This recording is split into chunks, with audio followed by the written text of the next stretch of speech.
Estamos de vuelta en la redacción abierta de la mañana y esas eran las declaraciones de este mismo viernes de Nadia Calviño. Fernando Santiago, muy buenos días. Buenos seguros, porque... ¿Días? Días, vamos a dejarlo en días. Me he quedado así. No he oído en tan poco tiempo tamaña cantidad... Bueno, no sé qué decir, porque que no es así, no es así. ¿No es así? Porque están cerrando los negocios, está la gente en la calle, que han aumentado 500.000, pero 500.000 puestos de trabajo ¿respecto a qué? ¿Respecto al trimestre anterior? Porque que yo sepa, respecto del año pasado han caído 700.000. Y hay 357.000 parados más ahora, y la tasa de desempleo está en el 16,1. ¿De dónde saca ese dato de que estamos creciendo? Pero si yo salgo a la calle y están cerrando los negocios, están cerrando los bares, y los que estaban en los bares, los que estaba un señor solo a cerrar por las tardes y abren solamente la hora punta del café para vender algo para cubrir los gastos. ¿Cómo se puede salir a decir? Es que no se puede salir a decir eso. Es que no se puede salir a decir eso, porque es que luego uno se cabrea y dice cosas que no deben y le echan la bronca. Y luego dicen que si nos metemos con los ministros de turno y que si les insultamos, si es que es para insultarlos. Si es que es para insultarlos. Es mentira. Así, conclusión, final, es mentira. Ahora explicamos por qué. Edmarín Mouco, bienvenida.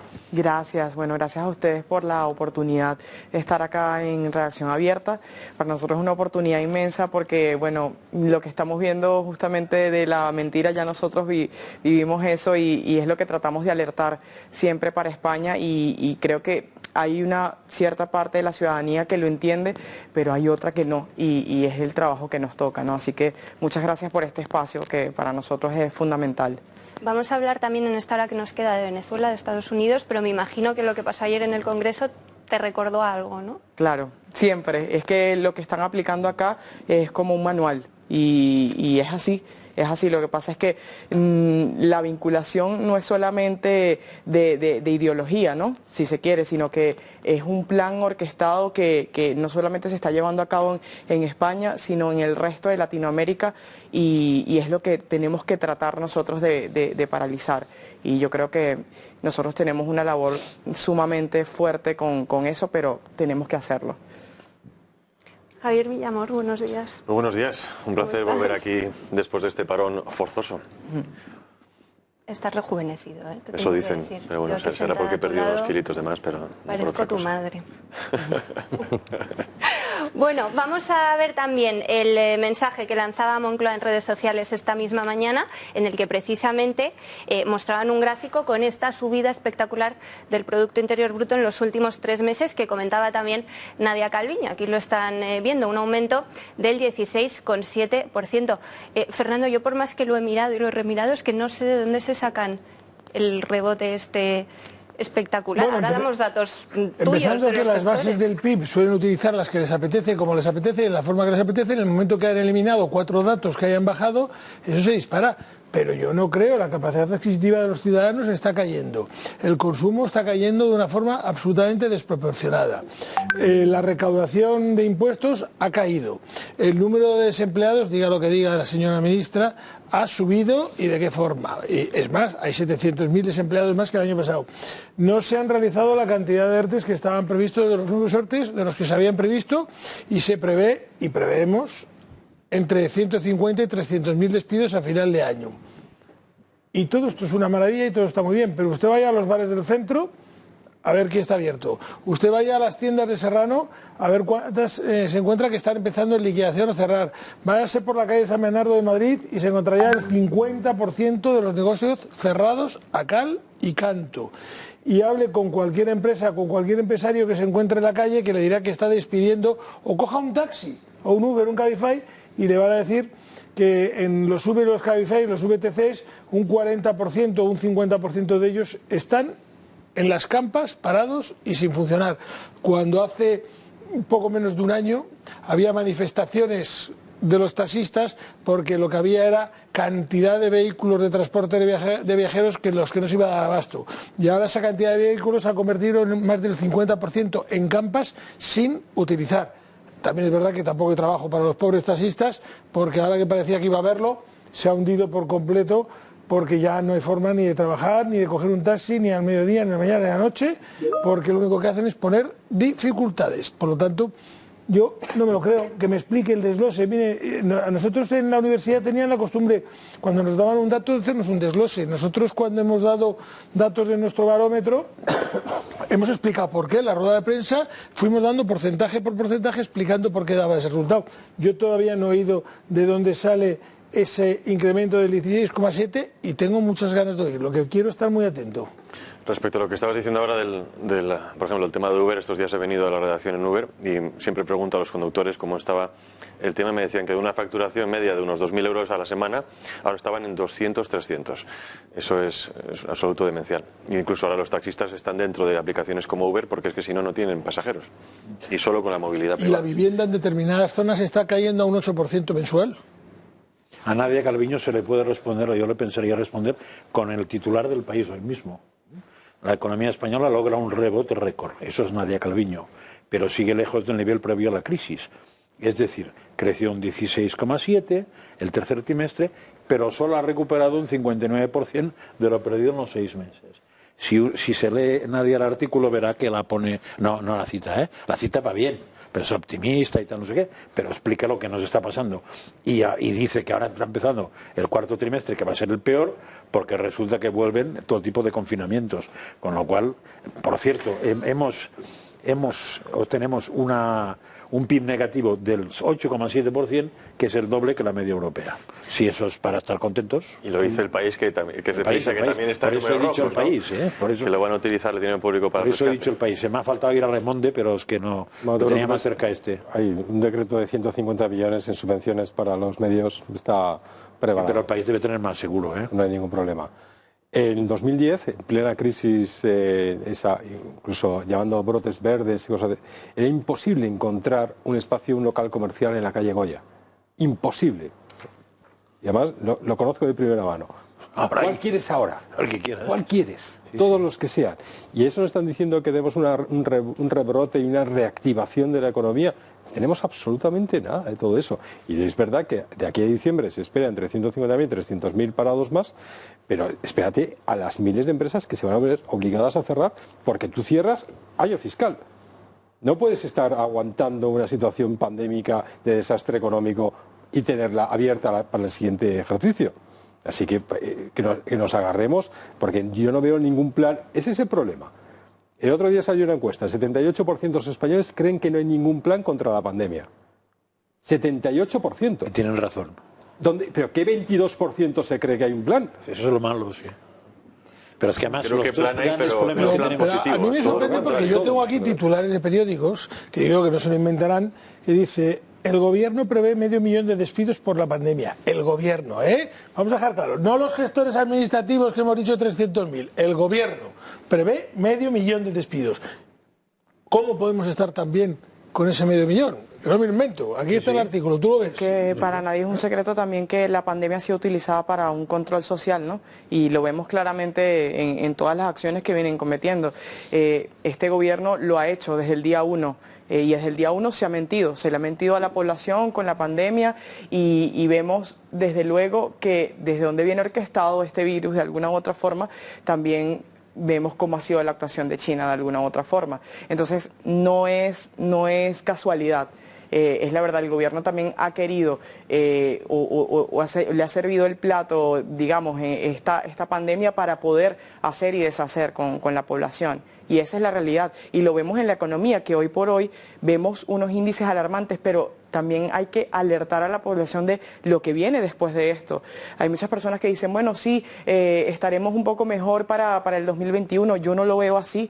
Yo veo que esto van a haber muchos años de recesión, de inflación, se está hablando de subida de impuestos. Esto es preocupante, es alarmante. ¿Tú te acordarás? Bueno, hemos estado hablando de la primera hora de lo que ocurrió en 2010 en Venezuela. Sí. En 2010, cuando Hugo Chávez se hace con el control absoluto, sin dar cuentas a la Asamblea Bolivariana, a la Asamblea Nacional de Venezuela, diciendo, por aquellas lluvias torrenciales, aquellas lluvias casi pandémicas. Él pidió 12 meses, al final fueron 18 meses y fueron 54 decretos de destrucción sistemática de lo que era la economía, de la prosperidad de Venezuela. Claro, es así.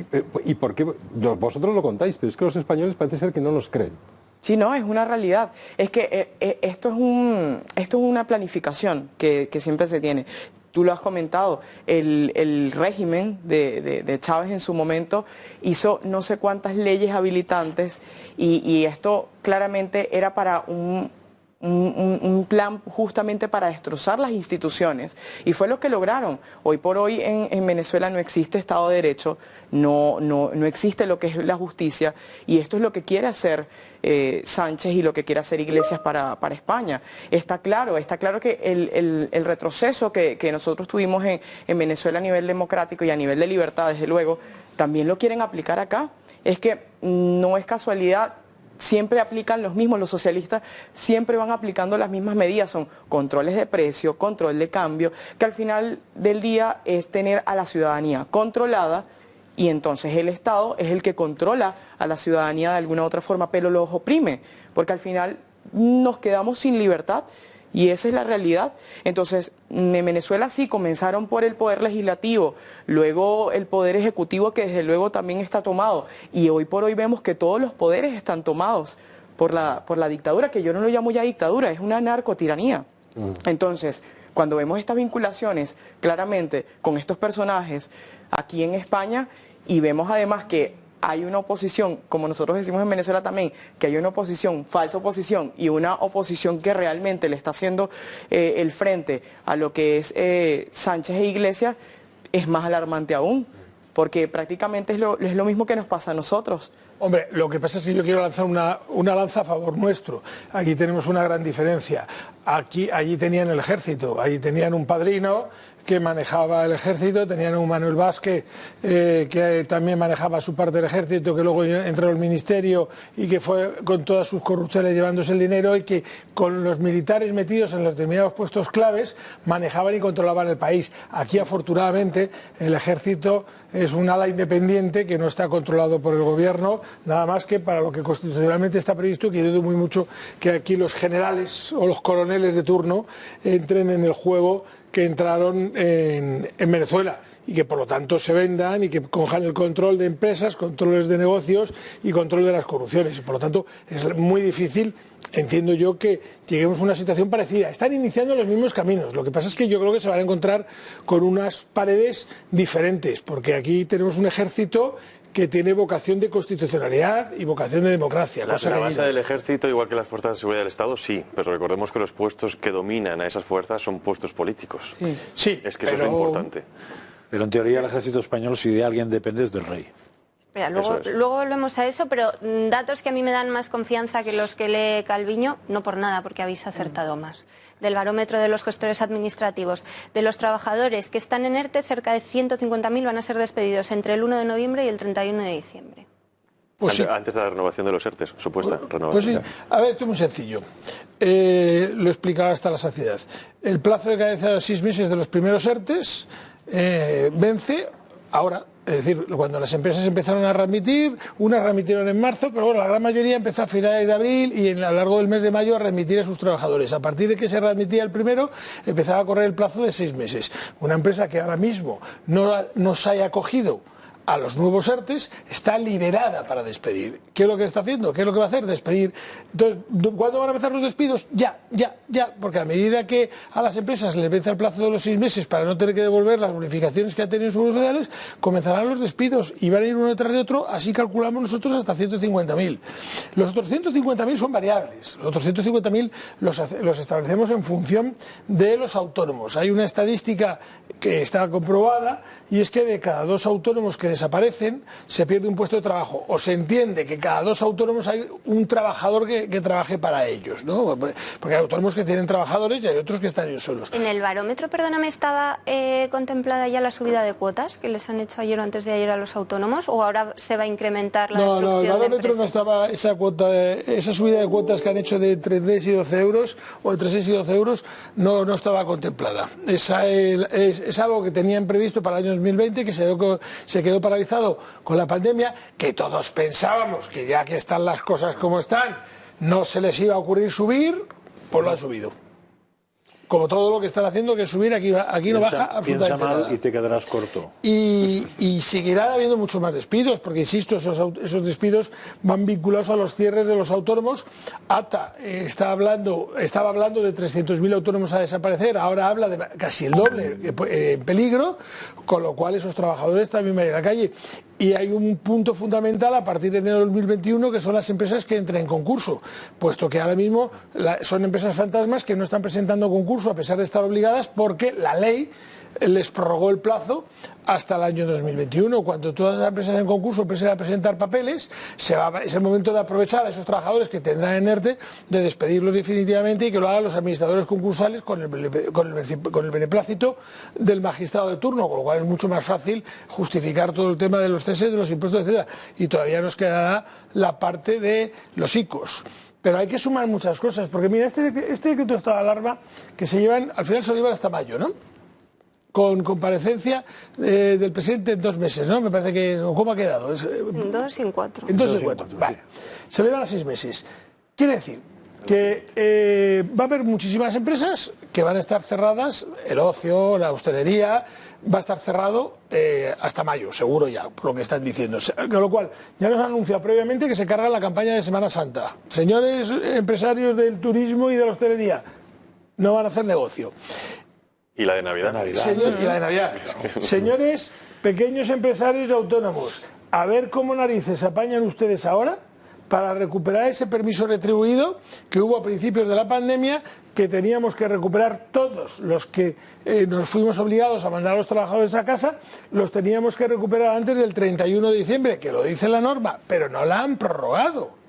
Señores de los ERTES, la señora ministra dijo que ella trabajaba con realidades, no con previsiones, y que por lo tanto los ERTES, que eran una realidad para ella, tenían dinero solo hasta el 31 de enero, pero no hay dinero ni para febrero, ni para marzo, ni para abril, ni para mayo. Quiere decir que lo del estado de alarma hasta el 9 de mayo es una previsión, porque si va a seguir cerradas las empresas, tendremos que pagar en febrero, en marzo, en abril y en mayo esos ERTES. Digo yo, o los vamos a dejar en ERTE y que no cobren, o vamos a hacer lo de siempre, técnica legislativa a última hora. En el último momento me saco unas de la manga y ahora otros 300.000 millones para pagar lo que sea, con otra inseguridad jurídica para las empresas, que así están, que no van a emprender, no van a invertir. Pero ¿a quién le puedes tú pedir que invierta si no sabes lo que va a hacer con el gobierno de turno?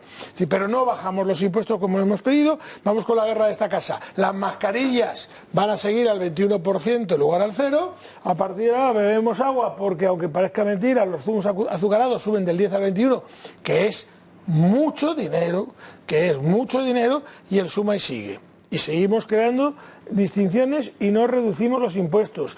Todos los empresarios sin excepción, todas las organizaciones empresariales sin excepción han dicho, por favor, financiación, ayuda en la financiación. Los bancos no están dando crédito con cargo a patrimonio propio.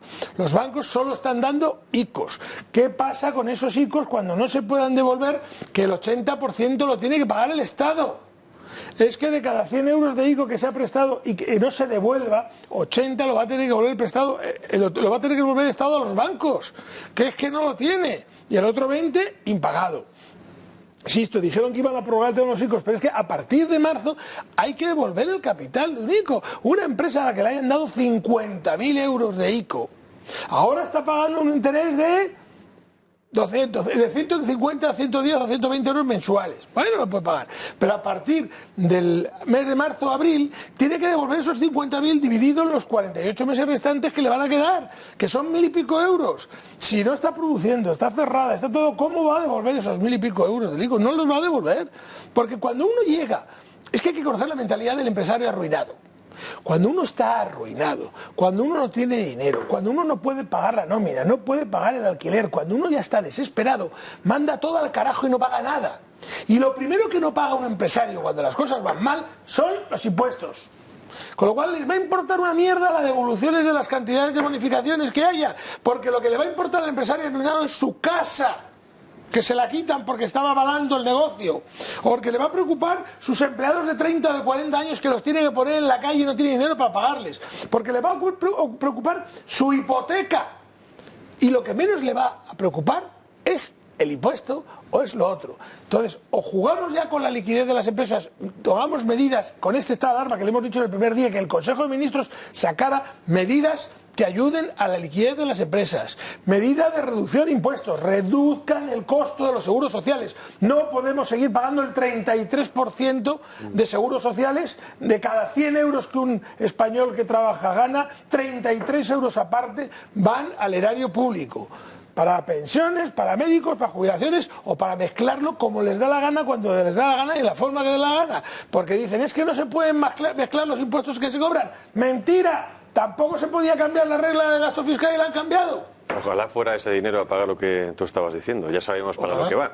Si fuera a pagar pensiones y demás no estaría ni tan mal. Los miles de millones que dicen de la Comunidad Europea, ¿dónde van a ir? Los famosos 72.000 millones de euros a los que se había renunciado por parte del gobierno. Pero digan por qué han renunciado los 72.000 millones. Han renunciado porque esos 72.000 millones son controlados, tienen que justificar a dónde van. Y sin embargo se van a mercado abierto, donde van a recibir los mismos 72.000 millones y no tienen que justificarlos. Y se los darán al amiguete de turno, a la empresa pública de turno, etcétera, sin tener que dar explicaciones porque eso no aparece.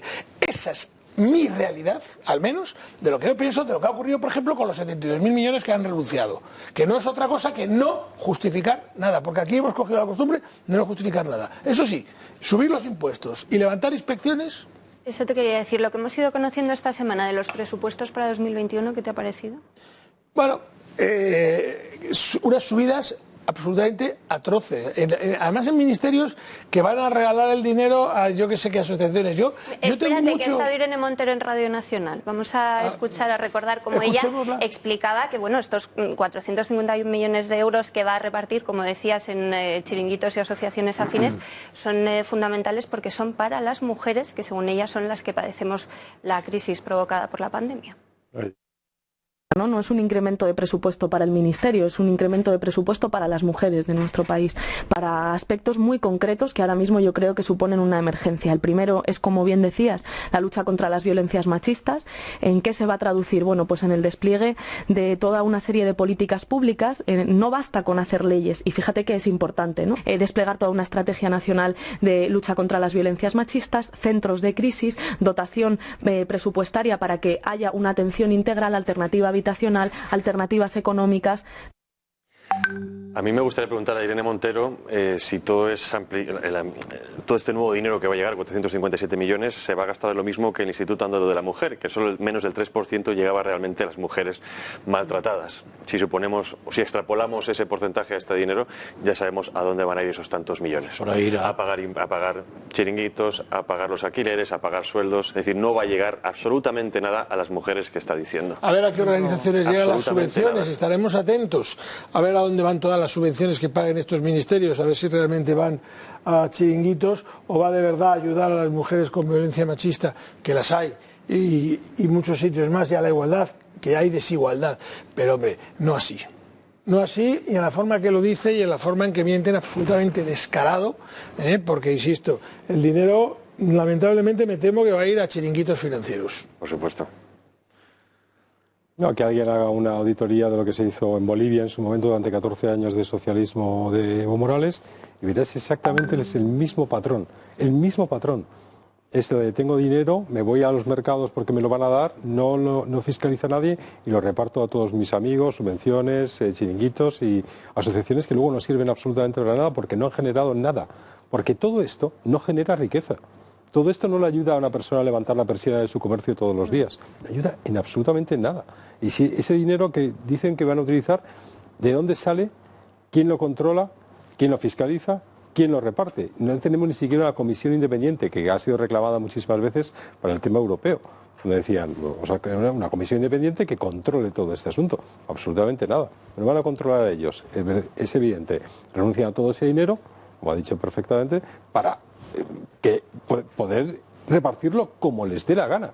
Y vamos a estar tragando de esto, de verdad, por favor, que alguien se coja un libro, un manual de 14 años de socialismo de Morales en Bolivia, porque es que es exactamente el mismo patrón que se ha sido Argentina y por supuesto ya no te digo nada de Venezuela chavista. Claro, O sea, pues, toda Latinoamérica. Es que es lo mismo, es el Estado llenándose los bolsillos, ¿no? Es el Estado llenándose los bolsillos y además con un discurso como el que ella presenta aquí, ¿no? Bueno, el de las mujeres bueno, que les afecta esto, pero a ver, hay una población afectada en general, ¿no? Y la realidad es que para lo menos que van a utilizar ese dinero es para eso, esa es la realidad. En realidad esto es solamente una fachada, como siempre, esto es una fachada lo que ella dice.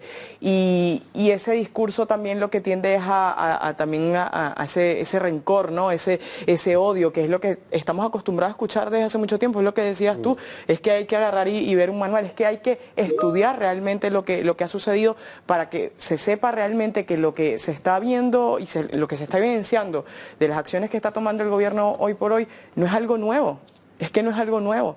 Entonces, básicamente lo que ellos quieren con esta pandemia justamente y lo que salen declaraciones es que ellos se quieren seguir llenando los bolsillos frente a una población que va a seguir siendo más pobre, porque realmente eso es lo que ellos quieren, que la población siga siendo más pobre y más dependiente y que no sean independientes para poder controlar, desde luego.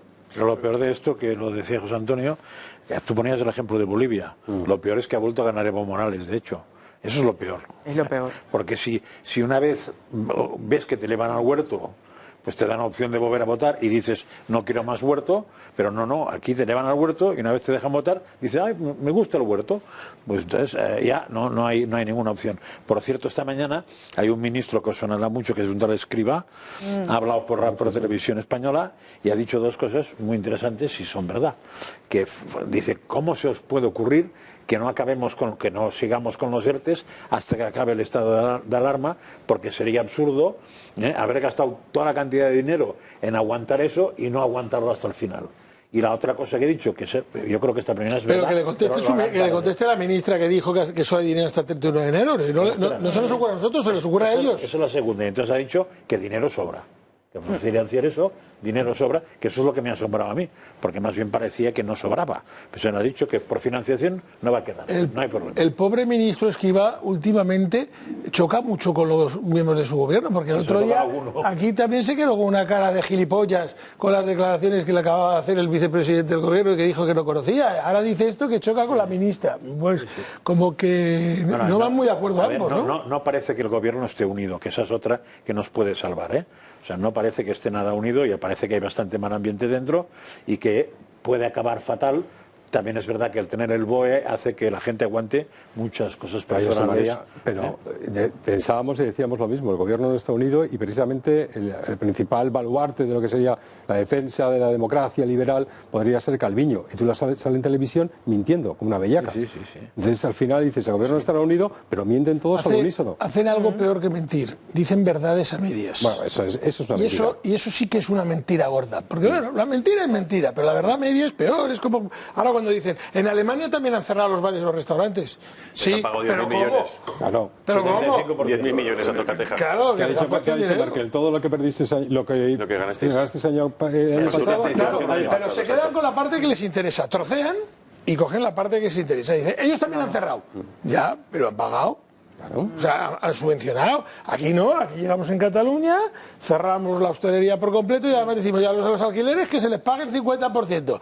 Oiga, y si yo llevo toda mi puñetera vida trabajando para ahorrar 300.000 euros y me he comprado un local que tiene una hipoteca que la estoy pagando con el dinero que me paga el alquiler, yo cobro la mitad y no pago la hipoteca y el banco se queda con mi... Entonces hemos ayudado al del ocio nocturno en ese momento que estaba cerrado. O sea, lo que no se puede pretender es legislar haciendo que tu proveedor o tu cliente participe del beneficio de la pérdida de tu negocio. O sea, la base fundamental de un mercado de negocio es que cada uno tiene su propio negocio. Y tú no puedes mezclar las leyes haciendo participar a unos u a otros del negocio del otro. Porque con este tipo de medidas lo que hacen es que el arrendador, por ejemplo, participe de las pérdidas del negocio. Pero cuando gane dinero a las puertas no le van a decir pague usted el doble.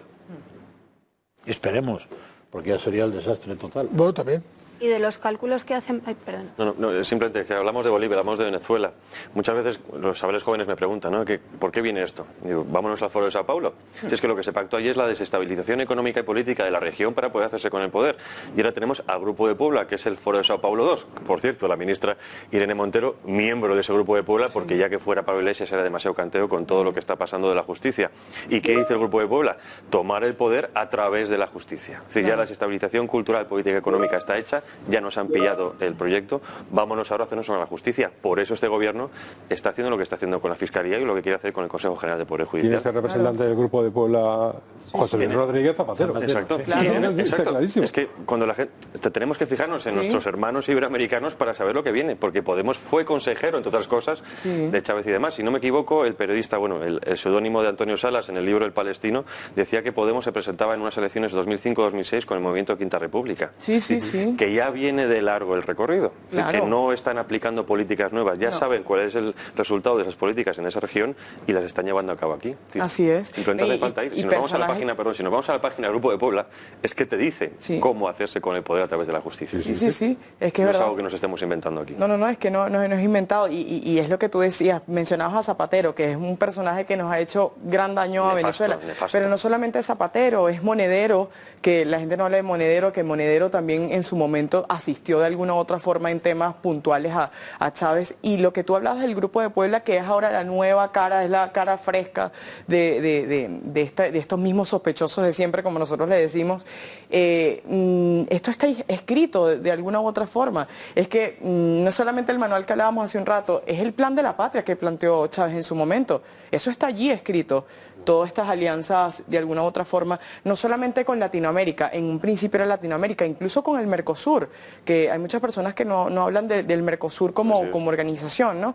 Y vemos cómo allí se gestaron muchísimas lazos de corrupción e incluso de crímenes, con Lula da Silva, Evo Morales, en Nicaragua con Daniel Ortega. Es decir, no es casualidad que ahora lo tengamos también en España. Es que aquí se habló en su momento, por ejemplo, cuando Delcy Rodríguez entró y ya eso fue un revuelo que hubo acá y se dejó pasar. Y eso fue muy grave. Ella es una de las personas que está buscada por delitos a nivel internacional y no se le hizo frente a eso. Más bien la dejaron pasar. Se le dejó pasar, no. Es decir, la Fiscalía General del Estado ha dicho que no hubo delito. La Fiscalía General del Estado, eso es la gravedad. Pero es que además hubo como 3 o 4 versiones del impresentable. Concretamente 10 versiones. Y al día que Delcy había bajado. Si es que esas maletas con ese oro es para algo. Ya luego, no solamente Delcy Rodríguez. Que se dice pronto. Sí, es el Pollo Carvajal también, que no se dice nada del Pollo Carvajal.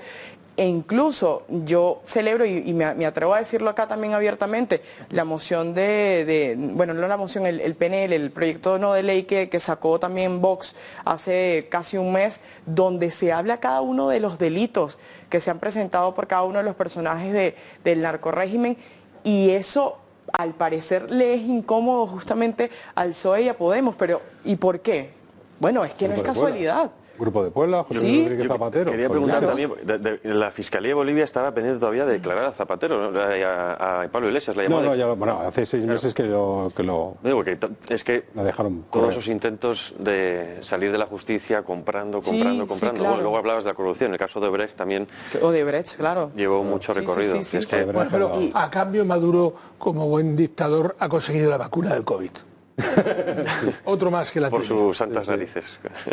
Un método terapéutico un también. hospital que no tiene ni camas, porque yo no hablo como muchos de estos sin conocimiento de causa. Yo he vivido en Venezuela y yo voy a Venezuela.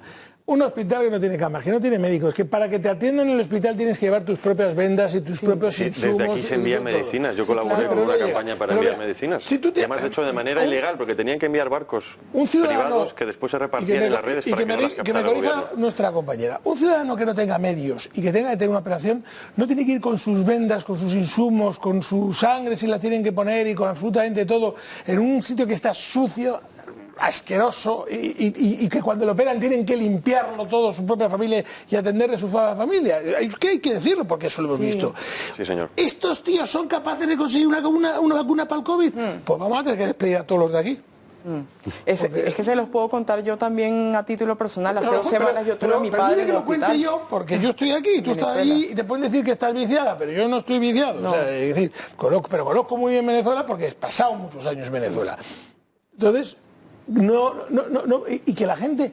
Y son multimillonarios, ojo, y que son multimillonarios, que tienes ahí al presidente de PDVSA, a Manuel Vázquez, que era un cadete del ejército, de la Guardia Nacional, que no tenía donde caerse muerto, que venía de una familia humilde, y que tendrá 30.000, 40.000, 25.000, 50.000 millones de euros.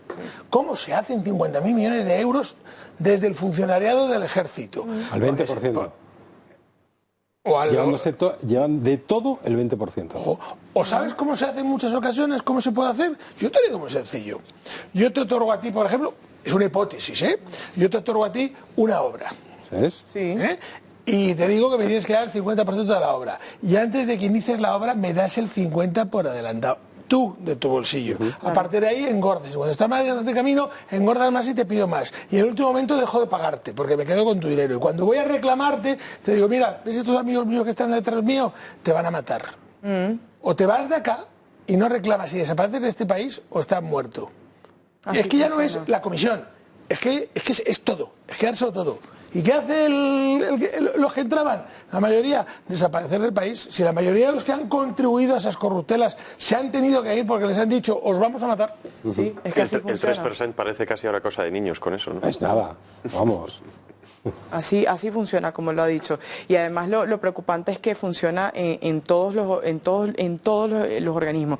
Esto no solamente es en la salud, como lo comentaba, porque, bueno, yo lo puedo hablar abiertamente porque hace 2 semanas tuve a mi padre en un hospital y es denigrante como es el trato y como tienes que ir tal cual, con tus medicinas, con tus implementos, y que ahí tampoco estás seguro, porque de hecho mi papá me comentaba que dentro del hospital roban también. Entonces tienes que estar pendiente de tus pertenencias allí, porque allí hay una zona donde hay personas que se encargan de robar a las personas que están cuidando, a los pacientes y a los propios pacientes, porque claro, como llevan sus implementos, pues también se encargan de robar eso. En las universidades, yo lo viví en la universidad, ¿cuántas veces en la universidad no estábamos viendo clases y entraban a robar en la universidad, en el propio salón, en el aula de clases? Cómo entraban con armas largas, estos colectivos que nosotros llamamos en Venezuela Es el único país penetraban del mundo allí. donde si tú circulas por la noche, por ejemplo en Caracas, y paras en un semáforo, la Guardia Nacional te echa la bronca. Claro. Te dice, ¿qué hace usted? ¿Está loco? Para el semáforo en rojo. La guardia y los policías. El Salvador en los 90. Te sientes más inseguro que tengas al lado un guardia y un policía en Venezuela que tengas un civil. No, pero al lado. cuando lo decimos nosotros, que somos españoles, es verdad, pero ustedes no eran la 9ª economía del mundo en renta per cápita, no fueron la 9ª. Lo fuimos. ¿No tenían el Estado de Derecho más sólido de toda Iberoamérica al finales de los 90?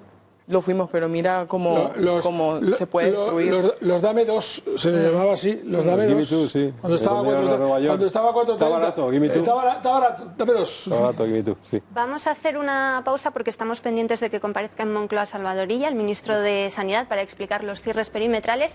Y atención, porque ha pedido a los ciudadanos que no nos movamos este puente. No nos podemos mover, aunque queramos. Pero bueno, le vamos a escuchar enseguida y también a hablar de las elecciones que van a tener lugar el próximo martes en Estados Unidos. Hasta ahora.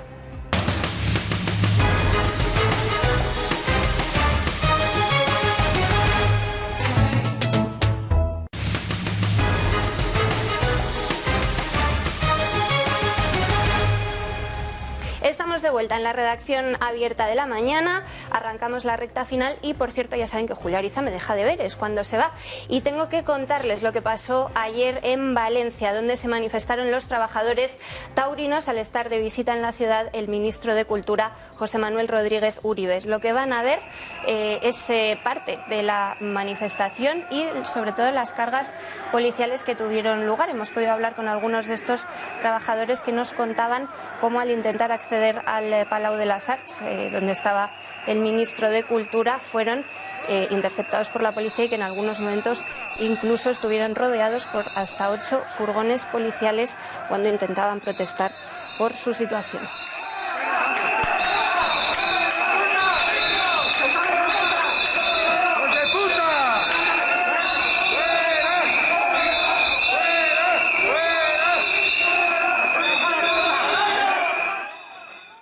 Bueno, pues este es otro, Fernando, te pregunto a ti, otro de los sectores, además de la hostelería, más afectados. Oye, fíjate, me ha recordado viejos tiempos. Tú sabes que la primera huelga que hubo en una plaza de toros en España, que fue en la plaza de toros de Alicante, la sufrí yo, porque yo era el gestor de esa plaza.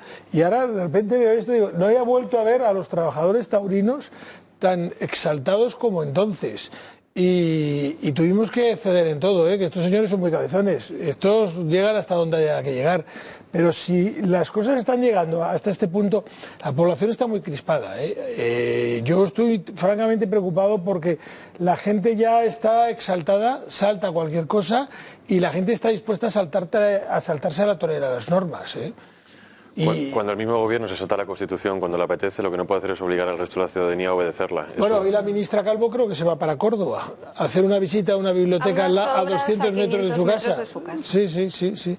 No está confinada. Es que aquí como... Mira, el confinamiento, ayer lo dije, el confinamiento solo vale para los pobres. Para los ricos y para los que dirigen no hay confinamiento que valga. Porque si no tienen la visita se la inventan y si no tienen el trabajo se lo montan. Porque tú crees que al director general del banco X, si se quiere ir este fin de semana a algún lado, no va a poder hacerse un justificante de que tiene que ir a revisar la sucursal o que tiene una conferencia o lo que sea, y si no monta la conferencia pones a 4 tíos que no escuchen y llegan, hola, bueno, os invito unas copas, ala, ya da la conferencia, me voy a la finca. Bueno, aprovechando que los madrileños nos tenemos que quedar aquí durante todo el fin de semana, bueno, durante todo el puente, ya saben que los viernes nos gusta además proponerles un plan. Cristina Ramos, a la otra vez.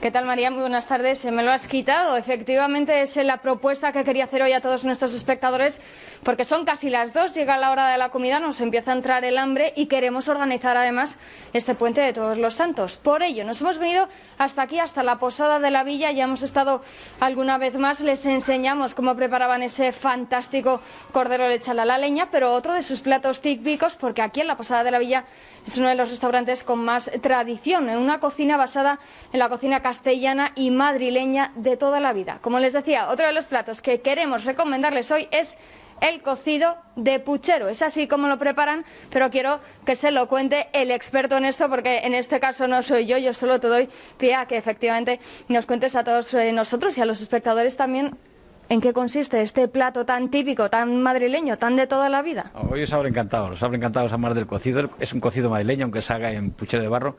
Tenemos la suerte de que estamos aquí en la Cava Baja, en el Madrid de los Austras, y desde el 82 que hemos abierto esta casa, pues hemos recuperado una receta tradicional de cómo se hacía el cocido antiguamente. Y esto data de hace muchos años, de cuando la gente venía a Madrid a segar o cuando las lavanderas bajaban al Manzanares a lavar la ropa y dejaban el puchero al lado del fuego para que poco a poco, con poco fuego, se fuera haciendo pues el cocido muy despacito. Ahí tenían los ingredientes puestos ya, pues con su carne, su chorizo, había cosas que se echaban un poquito más tarde, las patatas, y al final cuando regresaban a casa el cocido estaba apto casi para comer. Era cuestión de hacer la sopa y ponerse a comer. Y esta es una receta que hemos rescatado ya hace muchos años, pero que hoy os hablo con mucho gusto de este plato, porque después de todo esto que nos está cayendo, pues ya es fácil incluso encontrar a grupo de gente, grupo de amigos, pues tenemos que quedar para comer un puchero de cocido, para hacernos un puchero, para comer un cocido. Pues y gusta porque me imagino que en estos tiempos que están mucho en casa se come cocido, pero cocido de puchero hecho en lumbre baja, hecho aquí en el centro de Madrid, como se hacía hace muchos años, pues solamente lo pueden hacer casas como nosotros, que apostemos por esas tradiciones y que no se pierda nunca. Hay diferencia en el sabor, intuyo, esta manera de preparar el cocido con otras maneras que tenemos, pero ¿en qué más se diferencia este cocido que vosotros preparáis aquí en la Posada de la Villa? El cocido es un plato muy agradecido, o sea, es un plato que con poquito de ilusión, con ganas de satisfacer a los que van a comer, sale siempre bien. Pero que duda cabe que todas las cosas que se hacen con cariño y con tranquilidad y con paciencia y con mucho mimo y con tiempo, pues se supone que sale mucho mejor. La clave de esto es que se hace con leña de encina, que ya parece que no, pero solamente ver como el cocido aquí, ahora estáis viendo que lo estamos haciendo aquí, para la gente que ha encargado el cocido, pues solamente el verlo, pues ya te entra un poquito por la vista, piensa que se come con los 5 sentidos. Entonces esto hace que de alguna manera te transporte y que diga, bueno, pues esto es algo diferente, esto es algo, pues no sé, la gente la verdad así lo recibe, y nosotros, yo creo que este va a ser el último plato, aunque es cierto que las tendencias ahora van por todas cosas mucho más sofisticadas, pero esto lo traerá, estará con nosotros por los tiempos de los tiempos.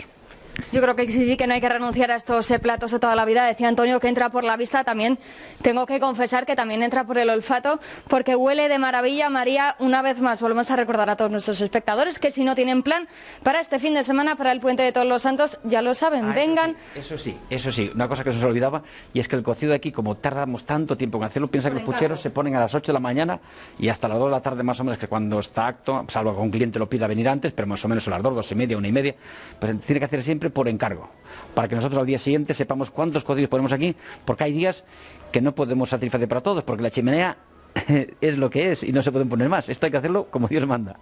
Bueno, pues para que no se lo pierdan, para que se apunten a esa lista de espera, ya lo saben, tienen que llamar al teléfono de contacto, al contacto de la Posada de la Villa, y reservan ustedes para tomarse este fantástico cocido que nos ha contado Antonio. María, ya lo saben, todos nuestros espectadores tienen que apuntarse para venir aquí a la Posada de la Villa. Es uno de los planes imprescindibles que no se pueden perder ustedes. Gracias, Cristina. Si quieres ir reservando, somos 6. ¿Vale? Venga, sí, 6, que es lo mínimo que nos dejan. Voy a preparar, voy a hacer un pedido de varias mesas y así entramos todos. ¿Que lo conoces también? Sí. Hay un restaurante de Madrid que no conozcas. ¿Quién no ha estado en la Posada de la Villa? ¿Tú no has estado? Yo sí he estado. Pues entonces lo conocemos todos, hombre. Es que por favor. No, pero Fernando los conoce todos, ¿eh? Yo no, a mí si me lleváis, yo encantado. La Posada de la Villa es un clásico. Es un clásico tremendo. Sí, sí. Bueno, creo que nos está escuchando ya Vanessa Vallejo, editora del American y colaboradora de la Gaceta de la Iberosfera. Vanessa, ¿cómo estás? Buenos días, María. Uy, a ver, no te estamos escuchando, vamos a intentar solucionarlo. Les decíamos a los espectadores que antes de terminar hablaríamos de cómo está la campaña en las elecciones estadounidenses. Vamos mientras recuperamos el sonido con Vanessa a repasar lo que decía este mismo jueves Nancy Pelosi, la presidenta de la Cámara de Representantes, que afirmaba que pase lo que pase durante el recuento, Biden va a asumir la presidencia el próximo mes de enero. But we are ready. I feel very confident that Joe Biden will be elected president on Tuesday, whatever the end count is, but on the election that occurs on Tuesday, he will be elected. On January 20th, he will be inaugurated president of the United States. No sé si ya nos escucha Vanessa, pero bueno, ¿Vanessa? Hola, María. Ahora te oímos. Bueno, perfecto. Bueno, enseguida te pregunto por las declaraciones de Pelosi, pero quería preguntarte cómo está funcionando este nuevo proyecto que yo mencionaba. Bueno, todos estamos a todos aquí, vean en el América, en Estados Unidos, o en la mayoría de países. Vanessa, perdóname, no te escuchamos bien. Vamos a colgar y a volver a llamarte y enseguida hablamos contigo. Hasta ahora, por la parte que te toca. La parte que me toca de que Vanessa Vallejo sea una de las colaboradoras más estupendas que tenemos en la Gaceta de la Iberosfera, pues estamos entusiasmados, porque es una analista de primer orden, una periodista valiente que tuvo que salir corriendo de Venezuela porque fue amenazada de muerte. Y por la otra parte, yo les diría, o sea, lo que han hecho ellos ahora mismo, pues ellos eran editores del Pan Am Post, junto a Orlando Avendaño, que también está en Gaceta, y han montado el American. Y yo le pediría a los espectadores que después de, por supuesto, leer la Gaceta de la Iberosfera, pues también fueran al American, porque es un proyecto estupendo. Es un proyecto excepcional y creo que hace falta. O sea, dirigirse a un público hispano dentro de los Estados Unidos, nosotros queremos ser, o somos, ya un periódico panamericano, que desde España, desde la Iberosfera, es decir, desde España y Portugal y todo el resto de América, pues dar cuenta de lo que está ocurriendo. Pero el American, me parece, cuando me lo contaron, me pareció el proyecto más excelente que se puede hacer, que es pensar que hay una comunidad, creo que ahora mismo son 56 millones, la primera minoría en los Estados Unidos, que son hispanos, que no renuncian a sus raíces, que quieren trabajar, que trabajan duro, que quieren prosperar y que no tienen ninguna ansia y no salen a las calles a reivindicar que su vida importa, porque ellos ya saben que importa. Yo creo que eso es el American. Y el American les deseo una larguísima vida, porque aparte que es un proyecto extraordinario, firma gente también extraordinaria.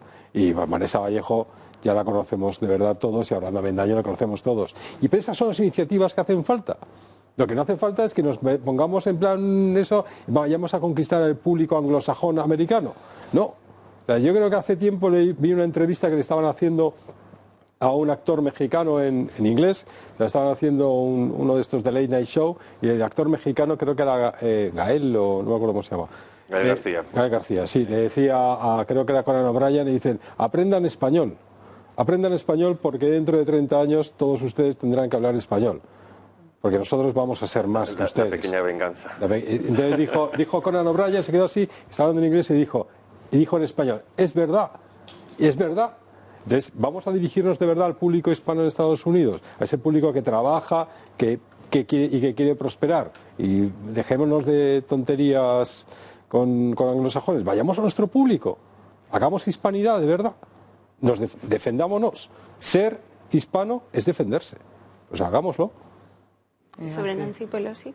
Y también quieres que hable de Nancy Pelosi. Por favor. Nancy Pelosi dice una cosa que es abominable, que es: Joe Biden va a ser elegido presidente porque tenemos la certeza de que los votos adelantados y los votos por correo no le van a dar la victoria el martes, pero sí se la van a dar después. Ahí se presta a toda suerte de manipulaciones. Nancy Pelosi tiene que decir, respetaremos el resultado.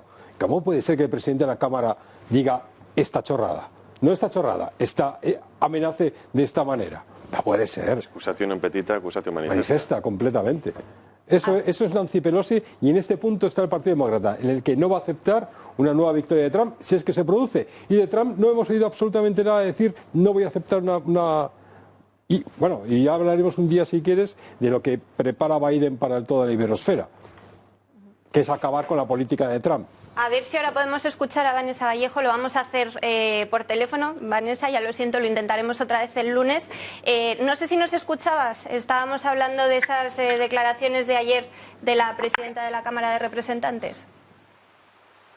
Sí, bueno, ¿qué podemos decir de la señora Nancy y de los demócratas, que yo creo que están desesperados por para atrás los resultados de las elecciones? Se nota lo nerviosos que están, y lo único que se les ocurre es decir estas cosas desde ahora, preparando a la gente también para que salga a la calle y hagan lo que saben hacer, lo que saben hacer los grupos de izquierda, ¿no? Que es armar un caos, armar un desorden para intentar echar para atrás los resultados de las elecciones, porque si no ganan con votos, de alguna forma se suben al poder, ¿no?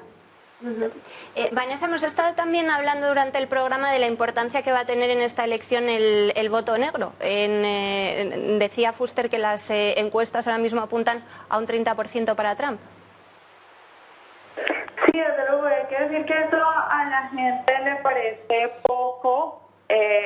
Sin embargo, el promedio del voto negro para republicanos en Estados Unidos es de 10%. Entonces, estar hablando de un 30% pues es muchísimo. Ahora hay que decir que durante estos días a Trump se le han sumado diferentes artistas, muy como de la onda de trap y rap y todo esto. Además tienes activistas como Candace Owens y todos estos personajes del mundo del entretenimiento, y también pues activistas negros que están un poco diciendo, oigan, Trump no es que odie a los negros, de hecho, si nos vamos a los datos, en Estados Unidos Trump ha logrado la tasa de desempleo más baja en décadas para los negros, e igual que para los latinos, ¿no? Entonces creo que Trump está apuntando muy fuerte y que lo está haciendo muy bien con estos apoyos de artistas y de voces dentro de la comunidad negra. Vanessa, buenos días. Aquí Javier Villamor. Quería preguntarte esto mismo, pero relacionado con la población hispana. Precisamente ahora mismo estábamos hablando del enfoque que teníais en el American y también en la Gaceta de la Iberosfera. Cuéntanos un poquito también este porcentaje de votos dentro de la esfera hispana, sobre todo después de ver esa amable campaña pidiendo el voto a favor de Trump, que desde luego se nota que alegría no les falta. Sí, bueno, con el voto hispano sucede algo similar, y bueno, ustedes recordarán lo que dijo Biden hace un tiempo acerca de que le dijo a un periodista, bueno, si tú estás dudando si votar por mí o no, entonces tú no eres negro. Y un poco así hacen los demócratas con el voto hispano. Le dicen tipo, si no votas demócrata, entonces no eres hispano. Y hacen un poco, juegan un poco, por ejemplo, en las big cities acá en Estados Unidos, si tú dices que eres hispano y te vas a votar por Trump, te dicen tipo, bueno, pero eso es como ser negro por Hitler, una cosa así. Entonces, sí, los demócratas creen que tienen comprado el voto hispano y el discurso siempre es ese de un hispano no puede votar por Trump. Sin embargo, creo yo que así como dentro de la comunidad negra en Estados Unidos han surgido voces muy importantes, dentro de la comunidad latina también hay voces muy importantes. Se está moviendo mucho la gente, por ejemplo, en Miami, en la Florida, artistas muy populares en redes sociales, diciendo, bueno, ojo, de nuevo, vámonos a los datos. Trump ha logrado la tasa de desempleo también más baja en décadas para los hispanos, para los latinos. También, por ejemplo, la adquisición de casas de propiedad raíz para los hispanos es altísima. Entonces, pues vamos a hablar de hechos y no de los relatos que quieren implantar los demócratas, ¿no? Y de hecho a mí me pasó algo muy curioso hace algunas semanas. Hablaba con una periodista muy de izquierda acá en Estados Unidos y cuando le pregunté por quién iba a votar me dijo, mira, a mí no me gusta para nada lo que dice Tom, es muy tosco cuando habla, pero en realidad si uno piensa en el dinero y en el bolsillo, pues creo que está claro que me ha ido bien con Trump. Entonces yo tengo la esperanza y creo que un poco eso es la esperanza que tenemos mucho de que sí se está dejando claro que si uno se va a los hechos y a pesar de ciertas frases desafortunadas de Trump, si uno se va a los hechos, Trump no es racista, pero además Trump ha logrado cifras espectaculares tanto para los negros como para los latinos y los hispanos en general. Vanessa, te habla Edmali Mauco, yo soy de 20 Venezuela y bueno, admiro tu trabajo desde siempre y el de Orlando Avendaño y muy interesante escucharte el día de hoy. A mí me gustaría que tú también nos hicieras una especie de relato, ya lo has comentado en tu intervención, pero de lo que sería el posible triunfo si ganara Joe Biden, que esperemos que no, cómo esto repercutiría incluso para la agenda con Venezuela, que sabemos que la administración de Donald Trump ha estado sumamente clara en el tema con Venezuela, y cómo sería entonces este retroceso y qué representa Joe Biden, porque esto es importante decirlo, ya que hay que alertar de alguna u otra forma no solamente a la comunidad latina, sino incluso al resto del mundo, no solamente a los estadounidenses, sino al resto del mundo. ¿Qué representa Joe Biden y cuál sería el retroceso entonces para Venezuela si triunfara Joe Biden? Sí, eso es muy importante. A ver, para Latinoamérica en general hay que decir que Estados Unidos es el primero o el segundo socio comercial de todos los países de Latinoamérica. Es decir, es el principal socio comercial de cada país de Latinoamérica. Eso quiere decir que la economía de toda Latinoamérica depende muchísimo de Estados Unidos. Donde se caiga la economía de Estados Unidos, cae por supuesto la economía de todos los países de Latinoamérica, que como sabes pues son muy sensibles a este tipo de cosas. Y hay que decir que, digamos, todos los estudios, Hoover Institute, Tax Foundation, todos los análisis que se han hecho al respecto también en la bolsa dicen que hay un impacto, que se predice un impacto negativo a largo plazo si se aplica el plan de Joe Biden respecto a la cuestión política y a lo que puede pasar en Venezuela. Todos conocemos, por ejemplo, que incluso con Trump el chavismo ha llegado a altas esferas en la política de Estados Unidos, ha llegado incluso a algún abogado de Trump cabildeando, intentando buscar que no se pongan sanciones a personajes en Venezuela. Si eso sucede con Trump, imaginémonos qué va a suceder con Biden. Biden, un personaje que tiene al lado a Kamala Harris, que según GovTrack es la congresista más extrema, la congresista progresista más extrema de todo el Congreso. Ojo, no es Bernie Sanders, es Kamala Harris. Tiene a esta señora atrás, tiene a los de BLM que tienen, por supuesto, conexiones muy profundas y muy cercanas, son súper amigos del chavismo. Entonces, yo no exagero cuando digo que si Biden gana, el chavismo entra a la Casa Blanca. Y es muy importante porque Venezuela no solamente es un problema para los venezolanos que se están muriendo de hambre, Venezuela es un problema para toda la región. Hay cifras, por ejemplo, que indican que si el problema de Venezuela no se resuelve, a Colombia llegarían más de 3 millones de venezolanos, 3 millones más. Vanessa, perdóname, nos hemos quedado sin tiempo. Sí, muchísimas gracias por haber estado con nosotros. Lo intentamos otra vez el lunes, si te parece. Perfecto. Muchas ¿Querías gracias decir algo muy rápido? A Vanessa Vallejo, nada, Vanessa, soy José Antonio Fustes. Antes de decirte que enhorabuena por el American. Me lo estoy leyendo entero. Muchísimas gracias. Fantástico. Todos que sigan el American. Muchas gracias a todos y saludos. Claro que sí. Bueno, nos tenemos que ir. Muchísimas gracias a todos por haber estado aquí. Les recuerdo otra vez que el próximo lunes mantenemos la redacción abierta de la mañana en su horario normal, de 12 a 2. Así que no se lo pierdan. Muy feliz puente. Hasta luego.